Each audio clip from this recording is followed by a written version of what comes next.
So this is our potato bed right now. It's looking pretty rough, but that's okay. With potatoes, you actually wait for the plants to die back before you harvest.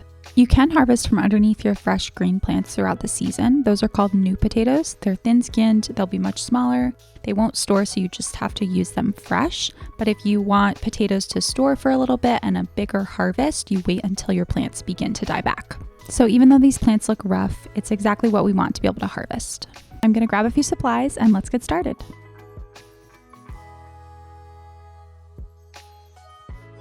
First things first, I'm gonna grab my snips and I'm gonna clip back all the plants or plant remnants that are remaining in this bed.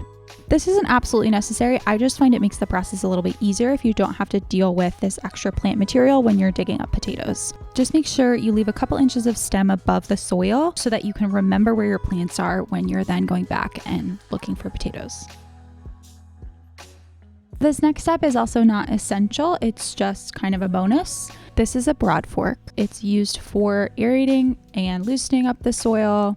If you don't have it, don't worry about it. I used it here just at the end portion of the bed to kind of start the process of loosening up that soil to make digging for those potatoes easier.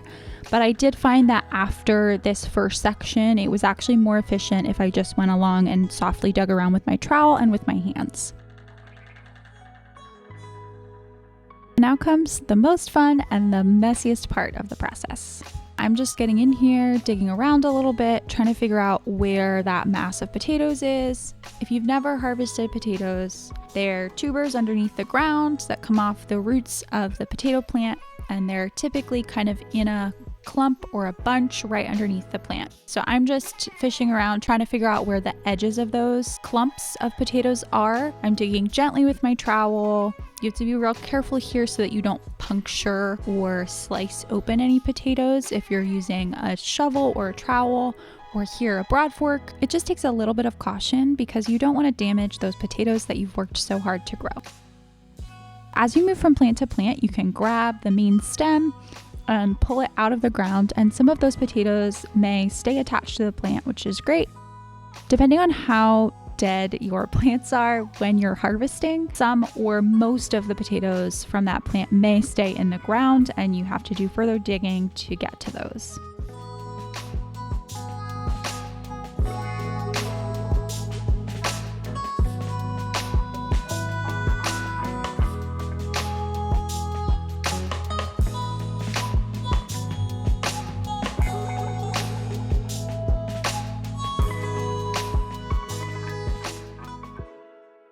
I'm bringing out the Broadfork again here just to loosen up the soil on this other section before we start harvesting.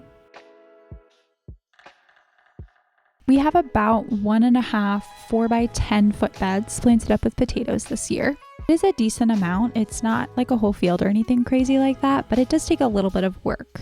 But I don't mind. I love harvesting potatoes. It is a really messy job and it can be strenuous depending on your soil and how much you have to do, but I just love it. I love growing and harvesting anything that I've grown, but there's something about potatoes or any root veggie, any plant that the part of it you're harvesting is below the ground is so satisfying. It takes so much patience to wait for them. I've definitely made the mistake of harvesting things too early because I'm just too impatient and then it's not fully developed or it's a smaller harvest. But I think the buildup of that excitement just makes potato harvest so exciting because you have to be so patient to wait for them to be ready, and then digging them up is like a full grown-up treasure hunt.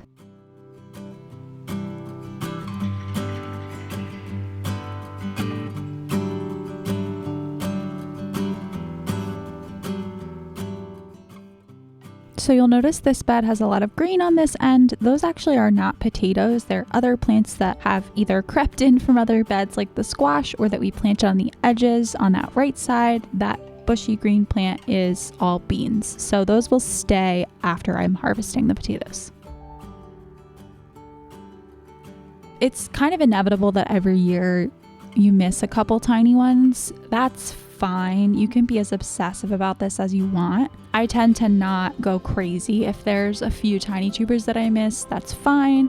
This year I had, I think, 3 volunteers from last year pop up, which again, fine by me. I rotate my potato plants every year just so that if I do have potatoes that are cropping up again, if there's any disease issues from them overwintering in our wet soil, that those won't spread to the rest of the plants if I plant the next year's plants in the same bed as last year, if that makes sense.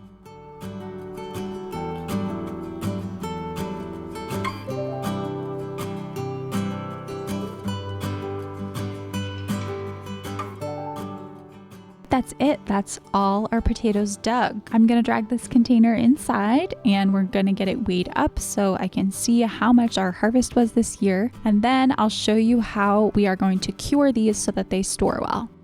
So our whole harvest came out to 67.2 pounds, which I think is great. I didn't weigh last year's, but I definitely think we got more this year than last year. I'm super happy with it. I'm not sure how long it'll take us to go through these, so we'll just see this year if we want to grow more next year or less, depending on how quickly we use these. But I'm so stoked. I'm really happy with this. The final step is to lay these potatoes out and let them cure for a few weeks before we store them. Curing is basically where you let the potatoes sit, you let any nicks or cuts in the skin heal over so that they don't get rotten, and this just lets the skin toughen up and it prolongs the length that you'll be able to store these. For the curing process, you just want a cool, dark place, preferably with high humidity, to leave your potatoes for about 2 weeks. I'll start by just laying out some brown paper. I just do this to allow more breathable surface on the bottom so that the potatoes aren't stuck up against a surface that doesn't allow any airflow on the bottom. Next, I'm gonna grab all my potatoes and I'm gonna lay them out in a single layer. This just allows the air to circulate and get to the skin of each of those potatoes. Curing isn't a process that's unique to potatoes. Squash, I know, require curing, but each plant prefers slightly different conditions for this. So for potatoes, the recommended temperature is between 45 and 60 degrees Fahrenheit with a high relative humidity. And many places where you source your seed potatoes will give you instructions for the curing or drying process. So during this process of laying these out for curing, I went ahead and grabbed the tiniest potatoes that I saw. You can see there's plenty here that are barely a mouthful. I don't want these to go to waste, and these small potatoes are not going to last very long in storage. So when you're eating your potatoes in storage, you want to start with the smallest ones and work upwards. This will allow you to preserve the larger potatoes for a longer amount of time and use the smaller ones, which will go bad more quickly sooner. So you'll see that we have a bunch of different sizes in this harvest. In my experience, this is pretty normal for potatoes, because the plant doesn't grow all these potatoes at the same time. So some of these potatoes are a little bit younger, a little bit smaller. They didn't have as much time to get as big as those really huge ones. And you can see here we have some really big ones, which I'm super happy about. This year we definitely had bigger potatoes than last year. I don't think we've ever grown potatoes this big. Some of these are basically bigger than one of my hands, which is so exciting.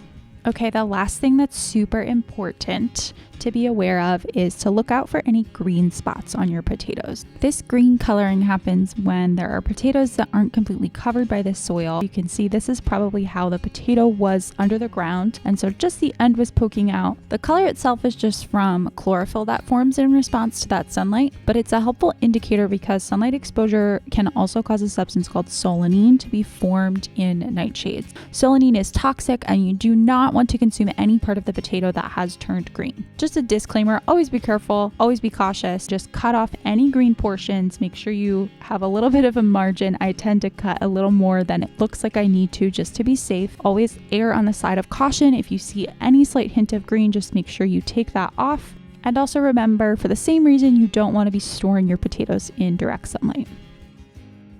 All right, so it has been a couple weeks and my potatoes are done curing. All the moisture that was in the dirt on these has dried out. The skins have toughened up a little bit and they are ready for storage.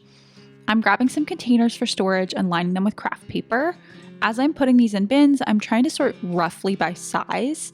This will help me use the smaller potatoes first, as they probably won't last as long. I'm also inspecting each potato before I place it in the bin. If there's any that look rotted or damaged, I'm removing those.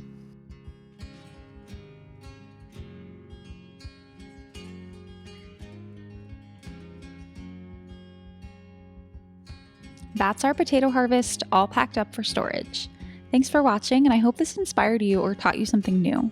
If you like this video, be sure to give it a thumbs up and subscribe if you want to see more garden and home content. Until next time.